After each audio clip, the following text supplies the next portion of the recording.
네, 인사하겠습니다. 안녕하십니까? 오늘날 우리가 살고 있는 이 시대를 표현하는 여러 가지 표현이 있을 수가 있는데, 구심점의 상실, 권위의 부재, 참된 가치의 부재, 등등으로 표현할 만큼 오늘 우리가 살고 있는 이 시대는 혼돈의 시대가 아닌가, 그런 생각을 갖습니다. 특히 저와 같은 기성세대는 이 시대가 혼돈에 있다라고 하는 것을 더 피부로 느끼고 있습니다. 저 이상 세대 그렇지 않습니까? 예. 과거에 당연하게 여겼던 그런 가치 기준들이 부정되고 각자 자기의 생각대로 할 수 있다라고 하는 그런 인식이 오늘날 시대 가운데 통용되고 있기 때문에 그런 것 같습니다. 그런데 우리의 시대와 유사한 시대가 성경 속에 있었다라고 하는 사실입니다. 바로 어느 시대냐면 사사 시대입니다. 사사들의 시대입니다. 사사기의 배경이 되는, 사사기의 내용이 되는 시대입니다. 사사라고 하는 말은 히브리어 어근을 통해서 볼 때는 사법적 기능만 하는 것이 아니고 사사하면 영문으로만 저지라고 이렇게 영어 성경에 되어 있지 않습니까? 그래서 어떤 사법적 기능을 표현한 말 같지만 실제로는 군사적, 정치적 지도력을 모두 갖고 있는 지도자를 일컫는 말이 바로 사사입니다. 사사기 21장 25절을 제가 한번 읽겠습니다.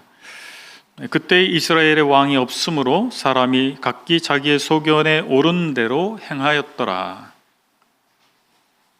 사사기의 맨 마지막 구절인데 이 말씀을 인용해서 그 시대를 각기 소견에 옳은 대로 행했던 시대로 말하기도 합니다. 왕이 없기 때문에 자기 자신이 보기에 옳은 대로 행했다는 말을 표현하는 말입니다. 그러나 그들은 자신의 욕망을 추구하는 왕 노릇을 자신 스스로가 하고 있었던 시대, 그 시대 이스라엘 백성들은 자기가 왕이 되었던 시대라고 말할 수 있겠습니다. 그러나 그들은 자기가 왕이라고 노골적으로 표현한 적이 없습니다. 그래서 그 시대는 신앙의 이름으로 포장된 욕망의 시대라고도 할 수 있겠습니다. 그 사람들은 자기의 욕망을 추구하긴 하지만 그런 천박한 민낯을 드러내고자 하지 않았습니다. 그래서 아주 교묘한 방식으로 신앙의 이름으로 자기의 욕망을 포장하는 가운데서 욕망을 추구하고 살았던 시대입니다. 자기가 대놓고 왕이라고 말하지는 않지만 아주 교묘한 방식으로 자기가 왕으로 사는 시대, 오늘날 우리 시대와 약간 유사한 면이 있는 것입니다.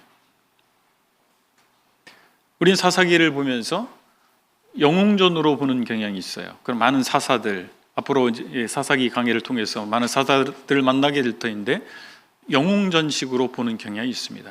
그러나 우리는 사사기를 볼 때, 사사기에 나타난 많은 사람들을 볼 때 우리의 거울로 볼 수 있어야 됩니다. 우리도 그와 같을 수 있다는 사실을 볼 때, 그렇게 볼 때 우리 사사기를 통해서 하나님께서 오늘날 우리에게 주시고자 하는 교훈을 우리가 마땅히 취할 수 있을 것입니다.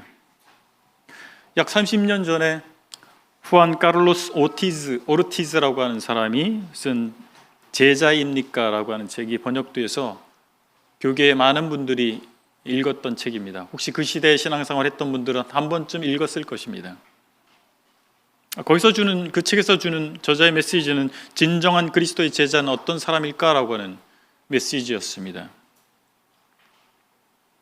여러분, 우리가 알고 있는 바대로 모든 물질은 끓는 점이 있습니다. 끓는 온도가 있어요. 지구는 물의 행성이라고 할 정도로 물이 많은 행성입니다. 우리 신체 70% 이상이 물로 구성되어 있습니다. 그래서 생명 현상에 있어서 물은 굉장히 중요한 물질입니다. 근데 물의 끓는 점을 아시나요? 과학 공부를 심도 있게 하지 않아도 100도에 끓습니다. 99도면 끓을까요? 안 끓어요. 충분히 뜨겁게 느껴지지만 99도에 절대 끓지 않습니다. 100도가 돼야만 끌습니다. 유사하게 우리는 진정한 그리스도의 제자인가 그렇지 아닌가가 굉장히 중요한 포인트가 될 수 있다, 그 말씀을 드리고자 하는 것입니다. 우리는 정말 그리스도의 제자인 것처럼 보일 수는 있지만 진정한 그리스도인이 아닐 수 있습니다. 그렇기 때문에 우리 삶 가운데에서 역사가 일어나지 않는 것이기도 합니다. 물이 백도가 되지 않으면 결코 끓지 않듯이 우리가 온전한 그리스도의 제자, 진정한 그리스도의 제자가 되지 못했기 때문에 우리 삶 가운데에서 기적이, 하나님의 역사가 일어나지 않을 수 있다는 사실입니다. 오늘은 사사기 강의 첫 번째 시간으로 사사기 1장 1절로 2장 5절의 말씀을 통해서 물은 100도에 끓는다 라고 하는 주제로 교훈을 나누기를 원합니다. 먼저 사사기 1장 1절부터 36절을 통해서 우리가 취할 수 있는 교훈은 최선에 적은 차선이다 라고 하는 것입니다. 1장 1절을 제가 읽겠습니다. 여호수아가 죽은 후에 이스라엘 자손이 여호와께 여쭈어 이르되 우리 가운데 누가 먼저 올라가서 가나안 족속과 싸우리이까. 두려움은 타협을 초래합니다. 여기 여호수아가 죽은 후라고 하는 표현이 의미심장합니다. 이후에 이스라엘 백성 12지파를 모두 아우르는 지도자가 부재했어요. 여호수아까지는 모세와 여호수아 시대를 생각해 보시기 바랍니다. 모세가 특별한 지도자였고 이어서 여호수아가 이스라엘 백성의 지도자가 됐어요. 그들은 정말 걸출한 지도자였습니다. 그런데 여호수아가 죽은 후에는 그런 지도자가 나타나지 않았습니다. 그럼 하나님께서 왜 그렇게 하셨을까요? 이제 그들은 중요한 관문을 다 통과한 거예요. 그래서 하나님께서 약속하신 땅에 이제 거주하게 된 것입니다. 걸출한 지도자가 특별히 필요 없는 거예요. 그들은 이미 하나님의 역사하심을 체험했습니다. 그들은 직접 하나님을 왕으로 자신들의 지도자로 인정하는 삶을 살 필요가 있었던 것입니다. 그런데 이 부분의 이 1절에 방금 읽은 1절에서 이스라엘 백성이 이제 하나님께 질문합니다. 우리 가운데 누가 먼저 올라가서 가나안 족속과 싸우리까? 여기 우리 가운데를 우리를 위해라고 번역할 수도 있습니다. 그럼 우리를 위해 누가 올라가겠습니까? 뉘앙스가 어떤 뉘앙스를 받을 수 있어요? 뭔가 두려움이 있는 거예요. 내가 가고 싶지 않은 거죠. 누군가가 가서 싸워주길 바라는 그 두려움이 있는 것입니다. 그래서 이 가나안 족속은 이제 그들이 이미 수차례 정복 전쟁을 통해서 정복했던 그 가나안 민족이 하나의 두려운 영향력으로 그들의 마음 가운데 작용하기 시작했다라고 하는 것입니다. 이후의 사사기에 나타나는 그들의 역사는 두려움, 타협, 패배, 이 패턴을 그리고 있습니다. 시작이 뭐라고요? 두려움입니다. 신구약을 막론하고 하나님의 백성에게 필요한 것은 무엇입니까? 하나님의 약속을 믿는 것입니다. 그 약속을 따르면 하나님께서 축복하신다라고 하는 것입니다. 그래서 하나님의 약속을 믿는 것이 자기의 직관을 믿는 것이 아닙니다. 자기의 계획을 의지하는 것이 아닙니다. 보험의 약관을 의지하는 것이 아닙니다. 그럼에도 불구하고 두려움은 하나님보다는 현실적 안전보장을 의지하게 만듭니다. 또 하나 살펴볼 수 있는 것은 승리와 성공 속에서도 타협의 그림자가 드리울 수 있다는 사실입니다. 여기 보면 하나님께서 이스라엘 백성의 질문에 유다가 중심이 되어 정복을 완수할 것을 분명히 말씀해 주십니다. 2절에서 여호와께서 이르시되 유다가 올라갈지니라 보라 내가 이 땅을 그의 손에 넘겨 주었노라 하시니라. 그 질문에 대해서 이제 유다 지파가 주축이 돼서 이 나머지 아직 다 쫓아내지 못한 거민들에 대해서 가나안 거민들에 대해서 그들을 몰아내는 일을 할 것을 말씀해 주셨습니다. 유다는 시몬을 함께 가자, 혼자 가지 아니하고 시몬을 선택했는데, 여기에 대해서 여러 가지 해석이 있을 수 있는데, 아마도 시몬이 가장 가까운 지파지 않습니까? 모계가 같잖아요, 유다하고. 위로 올라가면. 그리고 아마도 인근에 있었기 때문에 같이 협력해서 연합해서 전쟁을 수행하는데 좋았을 수도 있겠습니다. 어쨌든 시몬과 연합한 유다는 승승장구했어요. 4절 5절을 보면 승승장구합니다. 그런데 이제 6절에서 흥미로운 기사가 나옵니다. 승리한 유다가 적군 아도니베섹의 손가락과 발가락을 자릅니다. 여기 보면 아도니베섹이 도망하는지라 그를 쫓아가서 잡아 그의 엄지손가락과 엄지발가락을 자르매. 이것은 고대 근동에서 흔히 있었던 전쟁에서 승리하게 되면 적군에게 수치를 주고 그의 군사 능력을 무력화시키기 위해서 엄지손가락과 엄지발가락을 자르는 그런 행위를 했었다라고 하는 것입니다. 근동지방에서 아주 일반적으로 행해졌던 일이에요. 그러나 성경에는 없습니다. 구약 성경에는 그렇게 하라고 하는 가르침이 존재하지 않아요. 그래서 신체 절단형, 그 형벌 제도도 없고, 적군과 전쟁에서 승리하게 됐을 때 그렇게 하라고 하는 명령도 없습니다. 그럼 이것은 어디로부터 온 것이에요? 그 주변에 일반적으로 통용됐던 그런 풍습입니다. 관습인 거예요. 가나안 풍습을 따른 것이죠. 이스라엘 백성이 하나님의 뜻을 따라서 승리하긴 했는데 그 과정에서 하나님의 뜻을 따르는 것이 아니라 가나안의 풍습을 따른 거예요. 하나님께서는 왜 가나안 족속들을 이스라엘 백성을 통해서 진멸하기를 원하셨을까요? 그들은 우상 숭배자들이었습니다. 그리고 그들은 하나님을 경외하지 않기 때문에, 우상 숭배했기 때문에 많은 잔악한 풍습을 가지고 있었어요. 매우 폭력적이었습니다. 그렇기 때문에 하나님께서는 이스라엘을 통해서 그 족속들을 멸절하기를 원하셨던 것입니다. 그런데 어떻게 해요? 이스라엘 백성들이 그들의 잔악한 풍습을 따라하고 있다라고 하는 것입니다. 유다 지파는 헤브론 산지에 거하는 아낙의 후손들, 그러니까 세세와 아히만과 달메를 멸망시켰습니다. 10절의 기사를 보면, 그 11절에 보면 드비를 점령했습니다. 그 17절에 보면 시몬 지파와 함께 스밧에 거주하는 가나안 족속을 진멸했습니다. 그리고 18절에 보면 가사, 아스클론, 에그론을 점령했습니다. 그런데 19절에 보면 그들이 산지 주민들을 쫓아냈지만 골짜기의 주민들은 쫓아내지 못했다고 기록되어 있습니다.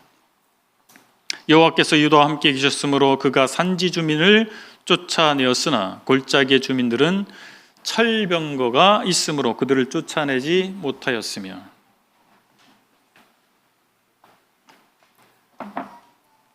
가나안 족속은 철병거를 가지고 있었습니다.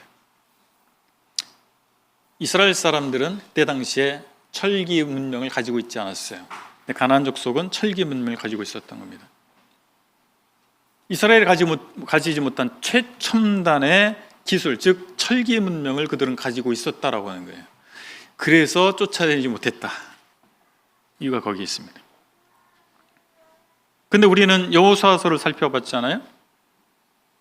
그들이, 이스라엘 백성들이 뛰어난 무기를 가지고 있었기 때문에, 첨단 기술을 가지고 있었기 때문에 승리했습니까? 그럼 어떻게 기억하고 계세요? 아닙니다.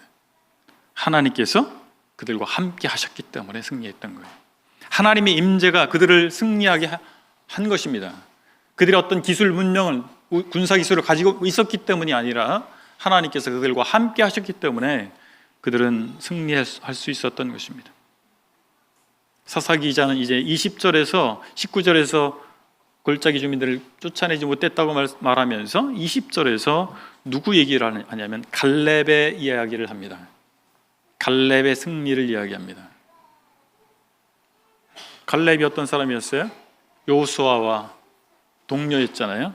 가나안 정탐을 했을 때 믿음의 보고를 한 두 사람이 있었잖아요. 여호수아와 갈렙이었습니다.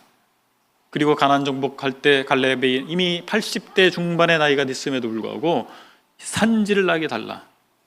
정말 점령하기 어려운 그 험한 산지를 나에게 달라. 그리고 정말 그곳을 정복해냈습니다. 그런 사람이에요. 왜 그 이야기를 했을까요? 우리 여기서 사사기 기자가 의도한 힌트를 얻게 되는 것입니다. 당시 이스라엘 백성들의 상태를 가름할 수 있는 내용입니다. 이 사람들은 적의 힘과 자기의 힘을 비교한 거예요. 그들의 군사 기술과 자기의 군사 기술을 비교한 거예요. 하나님을 신뢰하지 않았던 것입니다. 이제까지 그들과 함께 하시고 승리를 주셨던 그 하나님을 신뢰하지 못한 거예요. 그리고 하나님께서 행하라고 하신 것을 불순종하게 됐던 것입니다. 우리가 하나님의 축복을 누리지 못하는 이유는 무엇입니까? 우리가 합당한 하나님 앞에 예배를 드리지 못하는 이유는 어디에 있습니까? 우리에게 힘이 없어서입니까? 우리에게 능력이 없어서입니까? 우리가 하나님의 힘을 믿는 믿음이 없기 때문이 아닐까요? 믿음이 없이 상식 수준의 삶을 산다면 우리가 어찌 믿음의 사람들이라고, 그리스도인이라고 할 수 있겠습니까? 그건 어쩌면 하나님의 약속과 명령에 대해서 절반만 수용하고 했고 타협한 이스라엘 백성과 유사한 패턴인 것입니다. 그러나 이러한 타협의 그림자는 당장 그 결과가 나타나지 않습니다. 유다는 그렇게 마음 가운데 타협하는 마음이 있음에도 불구하고 승승장구했습니다. 계속 승리해 나갔어요. 우리 삶에서도 우리가 그러한 타협하고 있는 마음이 있다 할지라도 그것이 바로 결과값으로 나타나지 않을 수 있습니다. 우리 신앙생활 하는데 아무 문제 없어 보이는 거예요. 우리가 삶을 살아가는데 별 문제 없어 보이는 것입니다. 그러나 그 그림자는 때가 됐을 때 그 진정한 어둠의 실체를 드러내게 돼 있다라고 하는 것입니다. 우리 삶에서도 마찬가지입니다. 지금 아무 문제 없다고 착각할 수 있지만 때가 됐을 때 그 진정한 어둠의 실체가 드러나게 될 것입니다. 현실적인 이익이 가장 큰 유혹이 됩니다. 요셉 가문이 베델을 점령했던 내용이 이제 23절 이하에 나오는데 요셉 가문이 베델을 먼저 정탐합니다. 그런데 이 23절에 보시면 이런 표현, 24절에 보면 이런 표현이 나와요. 정탐꾼들이 그 성읍에서 한 사람이 나오는 것을 보고 그에게 이르되 청하노니 이 성읍의 입구를 우리에게 보이라. 그리하면 우리가 내게 선대하리라. 정탐하는 것은 여호수아 시대에 여호수아가 가나안 정복할 때 여리고를 정탐했잖아요. 뭐 크게 다르지 않아요. 그런데 깊이 들여다보면 많은 부분에서 차이가 납니다. 자, 여호수아의 정탐꾼들이 들어갔을 때 처음부터 뭔가 타협하려고 했어요? 그러지 않았어요. 정탐하러 들어갔는데 이제 정탐꾼인 게 드러나게 됐죠. 그 라합의 집에 이제 숨게 된 것이죠. 그렇게 위급한 상황, 위기의 상황에 초래됐을 때 숨겨준 라합에게 약속을 한 것이죠. 선대하겠다. 그런데 이 요셉 가문의 정탐꾼들은 그런 위협의 상황이 아니에요. 근데 그냥 만나자마자 먼저 타협을 지시하는 거죠. 선대하겠다. 뭔가 정보를 알려주면 내가 선대하겠다. 결국에 그 제안대로 그 사람들은 살아남아요. 그 만났던 이 사람 가족들은 살아남습니다. 그리고 어떻게 되냐면 이스라엘 회중 가운데 들어온 것이 아니고 따로 삽니다. 라합의 가문은 어떻게 됐습니까? 이스라엘의 일원이 됐어요. 흡수가 됐어요. 그러나 이 사람들은 그렇지 않았습니다. 25절, 26절에 보면 햇사람들의 땅으로 가서 새롭게 정착했습니다. 여기서 햇사람은 가나안의 한 소수 부족으로 생각됩니다. 근데 그들은 어떻게 했습니까? 이스라엘에 동화되지 아니하고 여전히 별개의 공동체를 이루면서 그들이 가지고 있었던 가나안 문화를 전수해 갔던 것입니다. 그리고 붕흥시켜서 결국 이스라엘에게 퍼뜨리는 역할을 했던 것이죠. 자, 므낫세는 다양한 주민들을 쫓아내지 못했어요. 27절로 28절에 보면 그러면서 어떤 선택을 하면 그들에게 노역을 시킵니다. 자기가 하고 싶지 않은 3D 업종의 일을 시키기 시작합니다. 에브라임도 마찬가지입니다. 가나안 족속이 그들 중에 거주하도록 허락하고, 스불론도 마찬가지죠. 강제 노역을 그들에게 시킵니다. 아셀 지파와 납달리 지파도 가나안 족속 가운데 살았어요. 이 흥미로운 표현은 그들은 가나안 족속 가운데 살았어요. 여기 31절 이하를 보게 되면 아셀이 악고 주민과 시돈 주민과 알랍과 악십과 헬바와 아빅과 르홉 주민을 쫓아내지 못하고, 32절 아셀 족속이 그 땅의 주민 가나안 족속 가운데 거주하였으니 이는 그들을 쫓아내지 못함이었더라. 33절 납달리는 벳세메스 주민과 벳아난 주민을 쫓아내지 못하고 그 땅의 주민 가나안 족속 가운데 거주하였으나, 아마도 이 사람들은 자기가 살 수 있는 지역만 딱 정복하고 나머지 손을 내지 않았던 것 같아요. 여러분, 전쟁을 한다라고 하는 건 어떻습니까? 상대방만 죽는 게 아닙니다. 나도 죽을 수 있는 거예요. 그게 전쟁이에요. 아마도 뭔가 평안을 잃지 않길 원하고, 그리고 그들과 함께 있으면서 그들에게 일을 시키면 또 좋은 거 아니겠어요? 그래서 강제 노동의 이익을 놓치고 싶지 않았을 것입니다. 그래서 이들이 힘이 없어서가 아니라 의지가 없었다고 보는 거예요. 그들을 쫓아내지 못한 이유가 무엇이었을까라고 하는 거예요. 힘이 없어서가 아니에요. 쫓아낼 의지가 없었던 거예요. 단지파는 더 심각합니다. 여기 34절에 보면 아모리 족속이 단 자손을 산지로 몰아넣고 골짜기에 내려오기를 용납하지 아니하였으며, 단지파는 자기가 정복하라고 준 땅에서 오히려 쫓겨납니다. 산지에 몰려서 쫓겨납니다. 근데 나중에 우리 역사를 보면 단지파가 결국 저 북쪽 갈릴리 쪽으로 올라갑니다. 그 라이스라고 하는 곳에 이주해서 그쪽 가서 살아요. 단지파가 원래 준 땅이 거기가 아니에요. 여기서 쫓겨나가지고 북쪽 가서 삽니다. 하나님의 능력을 끌어지 못한 거예요. 정복한 땅을 미션은 받았습니다. 그러나 그 미션을 수행하기 위해서 하나님의 능력을 끌어와야 되는데 여기에서 실패한 것입니다. 그러니까 쫓겨가죠. 나중에 단지파는 우상숭배의 본산을 이룹니다. 여기 3, 4절에 아모리 족속이 그럼 왜 이길 수 있었느냐? 물론 단지파 입장에서 하나님 능력을 끌어지 못한 측면이 있었어요. 근데 아모리 족속의 군사력이 우세했다는 표현이 없어요.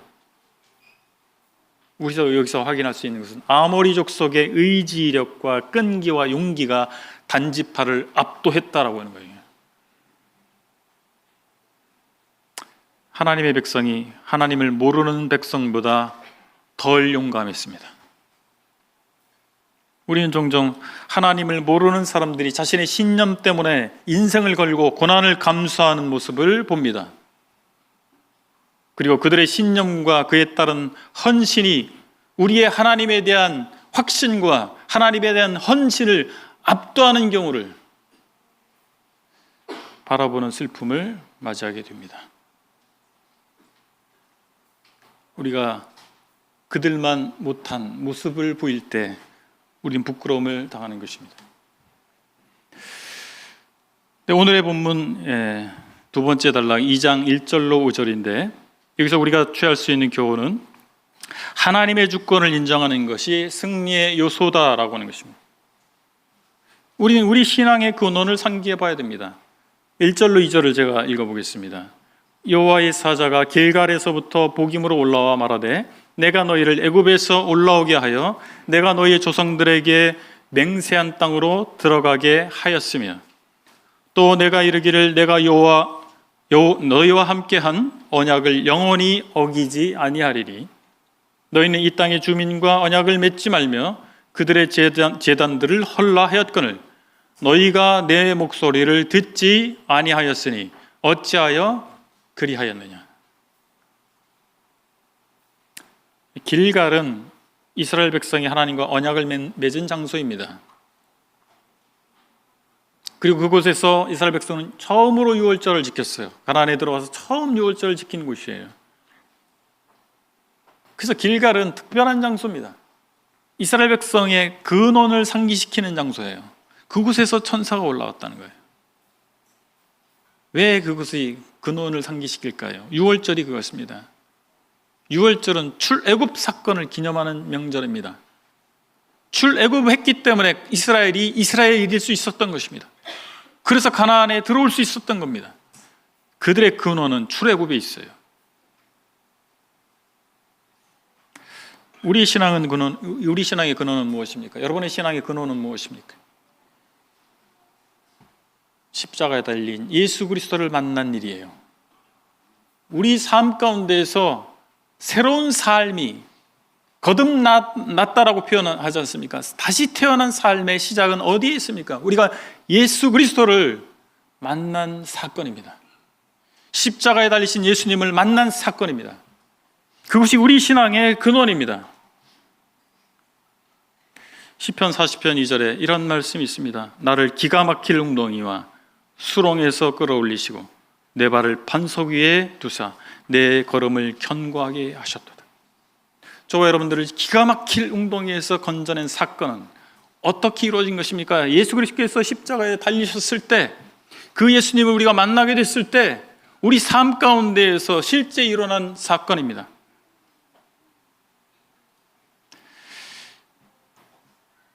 우리 신앙의 여정에서 우리가 혼돈 가운데 빠질 때, 또는 새로운 정립이 필요할 때, 우리 신앙의 근원인 예수 그리스도의 십자가로 다시 나가야 됩니다.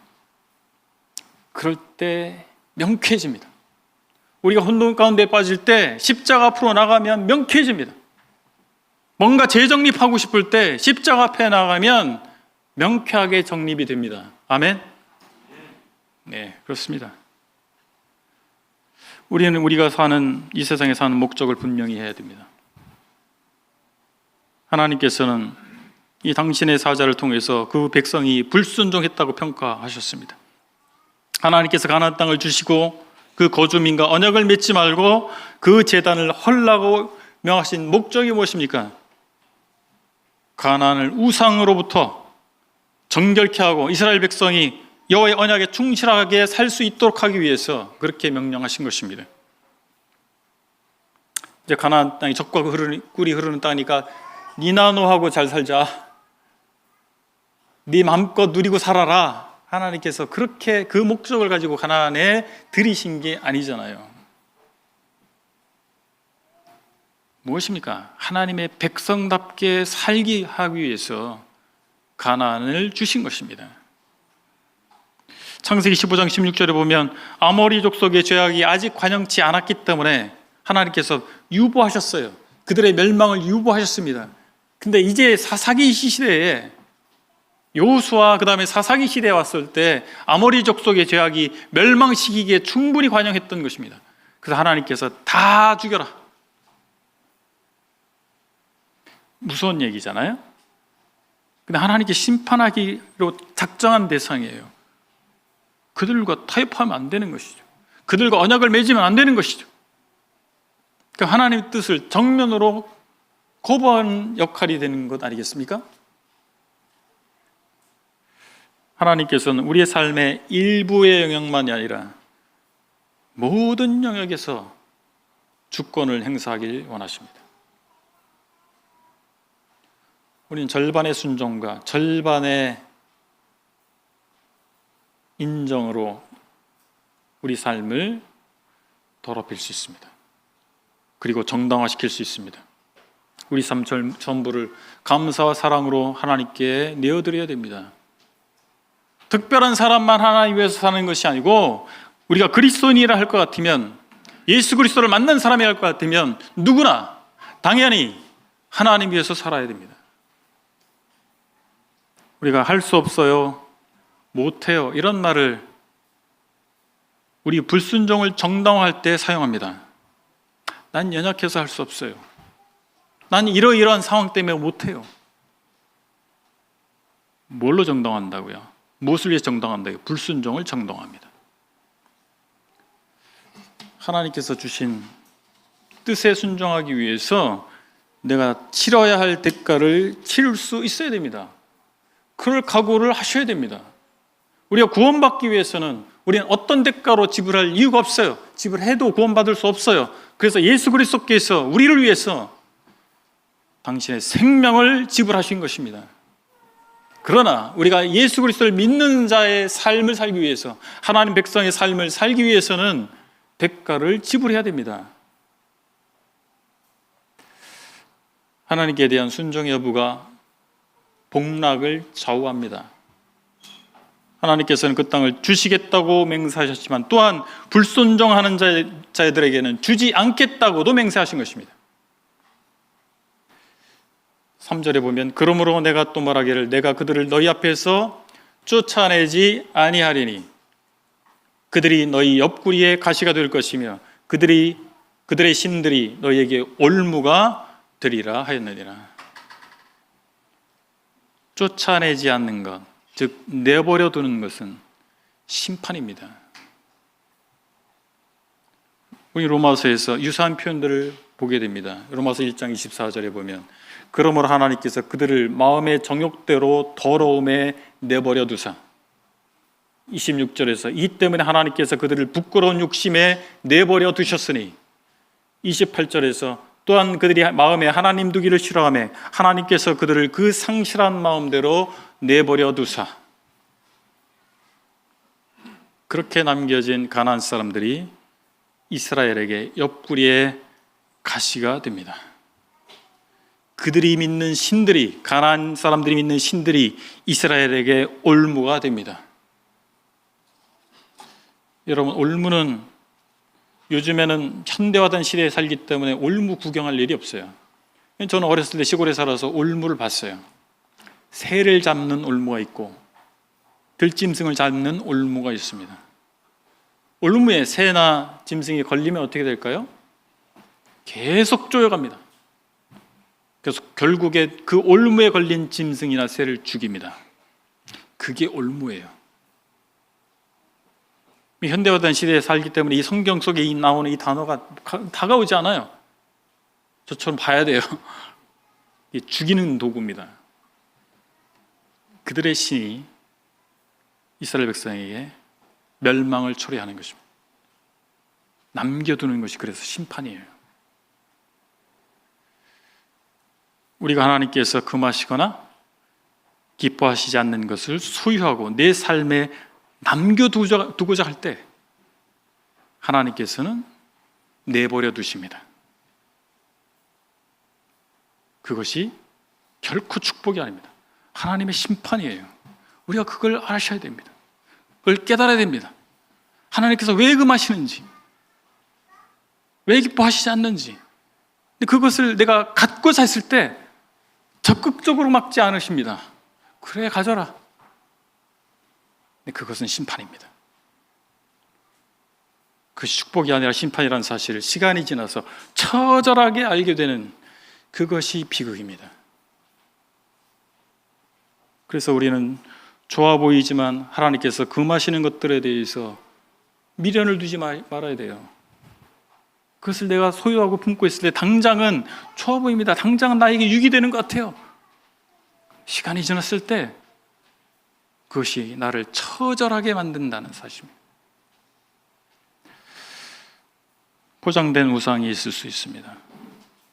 우상 숭배는 이 땅에 있는 것들의 좋은 측면을 우리의 안정감과 우리의 정체성과 우리 힘의, 우리 능력의 궁극적 원천으로 삼는 모든 것들, 그것이 우상 숭배입니다.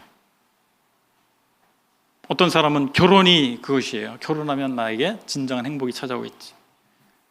어떤 사람은 어떤 일에서 자기 분야에서 성공하는 거예요. 어떤 사람은 풍요로운 삶을 사는 거예요. 부자 되는 거예요. 그리스도인들 아니라고요? 다 그렇게 삽니다. 그런데 그것이 우상 숭배입니다. 그래서 그것들이 가시가 되는 거예요. 우리 삶의 가시가 되는 것입니다. 우상은 우리를 함정에 빠뜨리는 것입니다. 올무와 같습니다. 그래서 어떤 것을 우리가 우상으로 삼을 때, 사람이든 일이든 어떤 상황이든 우리가 우상으로 삼을 때 그것이 우리를 노예로 삼는다는 사실입니다. 예수 그리스도를 만나면 우리는 자유를 얻습니다. 모든 죄로부터의 자유를 얻는 것입니다. 그리고 하나님을 떠난 무가치한 그런 것들을 추구하는 그런 삶으로부터의 자유를 얻는 것이에요. 그런데 예수님을 믿는다는 사람들이 다시 그 우상으로 돌아가는 그런 사건들이 일어난다는 사실입니다.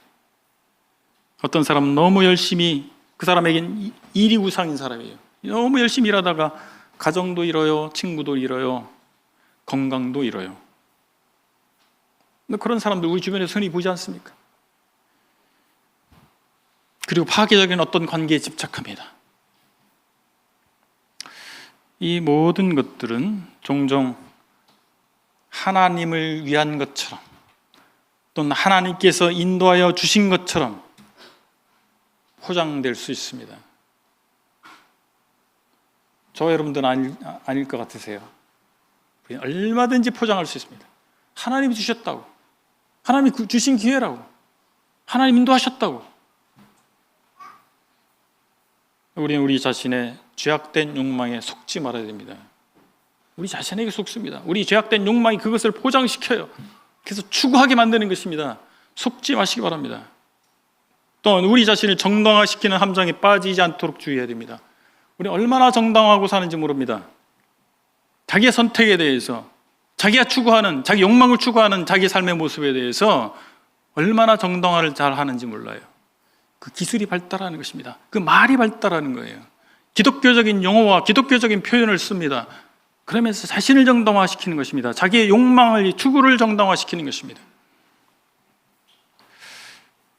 우리는 진정한 회개를 해야 됩니다. 진정한 회개가 회복의 방법입니다. 심판의 메시지를 들었어요. 이스라엘 백성들이 소리 높여 울었어요. 소리 높여 통곡한 거죠. 막 울었어요. 그리고 제사를 드립니다. 4절 5절 보십시오. 여호와의 사자가 이스라엘 모든 자손에게 이 말씀을 이르매 백성이 소리를 높여 운지라. 그러므로 그곳을 이름하여 복임이라 하고 그들이 거기서 여호와께 제사를 드렸더라. 이들은 진정 회개했을까요? 처절한 눈물, 통고, 그리고 하나님께 예배드리는 거, 그것이 문제를 해결하지 못한다라고 하는 것입니다. 사사기 후반 20장 21장에 가보면 똑같은 일을 합니다. 울고 제사드려요. 근데 그들의 행동은 하나도 변하지 않습니다. 열정적인 예배에도 불구하고 그들의 사고방식과 문제 처리 방식은 하나도 변하지 않아요. 복임의 회개와 눈물이 거짓이었는지 진실이었는지 우리 다 알 수 없어요. 그러나 중요한 것은 그들의 마음이 쉽게 변한다라고 하는 것입니다. 쉽게 변했다라고 하는 거예요. 그게 진실이었다 할지라도 얼마 지나지 않아서 똑같은 죄를 짓습니다. 그들의 사고방식과 그들의 행동방식은 하나도 바뀌지 않았어요. 그래서 그들이 그 이후 세대들을 보면 그들이 완전히 하나님으로부터 완전 등 돌리고 하나님과 상관없는 그런 삶을 살지도 않아요. 그런데 온전히 순종하지도 않아요. 이게 참 그리스도인이에요. 교회에 나와요, 나오기는. 근데 어느 선까지만 합니다. 여기는 하나님도 못 건드린 선이에요. 아주 명백하게 하나님 거부하지는 않아요. 근데 온전한 순종도 하지 않습니다. 그러니까 이들의 행위는 무엇일까요? 이들 눈물 흘리고 하나님께 제사 드렸어요. 뇌물 주는 거 아닌가요? 하나님께 뇌물 바치는 거예요. 하나님 무서웠거든요. 하나님 말씀드리니까 너무 무서워. 울면서 싹싹 비는 거예요. 뇌물 바치는 거죠. 요것만 봐주세요. 요것만 넘어가게 해주세요. 그러나 성경에서 말씀하는 회개는 단순한 감정 변화만을 의미하지 않습니다. 회개는 사고방식의 변화를 이끄는 것입니다. 그래서 결국에 행함의 변화, 삶의 변화를 초래하는 것입니다. 오늘날의 적잖은 그리스도인들이 눈물을 흘리며 회개기도 하지만 그들의 삶의 방식이 변하지 않고 그들의 사고방식이, 그들의 추구하는 가치가 변하지 않는다면 무슨 의미가 있겠습니까? 회개는 진정한 회복의 중요한 전제입니다. 사랑은 허다한 죄를 덮습니다. 그러나 명백한 범죄를 가지고 있을 때, 하나님 앞에 분명히 잘못된 길을 가고 있을 때 그가 회개하도록 하지 아니하면 참 사랑이 아닐 수 있습니다. 그는 멸망을 향해서, 지옥 가는 멸망이 아니거든요. 비참한 삶, 지옥과 같은 삶을 살도록 방임하는 것이 사랑이겠어요? 그렇지 않습니다. 돌이켜야 됩니다. 진정한 회개를 해야 우리가 천국의 삶을 이 땅 가운데서 살 수 있지 않겠습니까? 오늘의 교훈을 정리하겠습니다. 최선의 적은 차선임을 명심하시기 바랍니다. 이스라엘이 남은 가나안 주민들에 대한 처리는 교묘한 불순종을 내표하고 있었습니다. 자기들이 누릴 편안함과 이익 때문에 하나님의 말씀을 온전히 순종하지 않았습니다. 물은 100도가 돼야 끓습니다. 온전한 순종으로 나가야 됩니다. 진정한 그리스도의 제자가 되어야 됩니다. 진정한 하나님의 백성이 되어야 됩니다. 그리고 하나님의 주권을 인정해야 됩니다. 우리 신앙의 근원인 십자가로 돌아가서 우리가 구원받은 사실이 얼마나 큰 하나님의 은혜인지, 얼마나 큰 기적인지를 기억하길 바랍니다. 십자가 앞에서 우리는 하나님 백성이 됐습니다. 예수 그리스도의 십자가 사건 때문에 우리는 하나님 백성이 됐습니다. 그렇다면 우리는 하나님을 왕으로 섬기는 그분의 백성으로 살아야 됩니다. 그냥 십자가 그냥 얘기만 한 것이 아니고 내가 천국 갈 수 있습니다 라고 말만 하는 것이 아니라 이 땅 가운데서 하나님을 왕으로 인정하는, 그분의 주권을 인정하는 그분의 백성다운 삶을 우리가 살아야 되지 않겠습니까? 내 생각대로, 내 목표대로 사는 것이 아니고 나의 왕이시고 나의 주님이신 하나님의 뜻대로, 하나님께서 주신 사명대로 살아가는 저와 여러분 되시길 바랍니다. 기도하시겠습니다. 아버지 하나님, 사사시대를 통해서 우리 자신을 돌아볼 수 있는 거울을 주신 것 감사합니다. 하나님께서 저희의 왕이신 것을 잊고 사는 때가 있습니다. 그러나 이런 말씀을 통해서 하나님께서 진정 우리의 주권자이심을 인정하는 저희가 되기를 원합니다. 교묘한 방식으로 자신을 정당화시키지 않기를 원합니다. 저 자신을 돌이키고 진정 회개함으로 하나님 앞에 연락되는 저희 삶이 되기를 원합니다. 아버지 하나님, 서청주교회 모든 형제자매님들 하나님께서 복 주셔서 하나님을 영화롭게 하는, 하나님 백성다운 삶을 살아내는 이런 공동체가 될 수 있도록 인도해 주시기를 원합니다. 감사하며 예수 그리스도의 이름으로 기도했습니다. 아멘.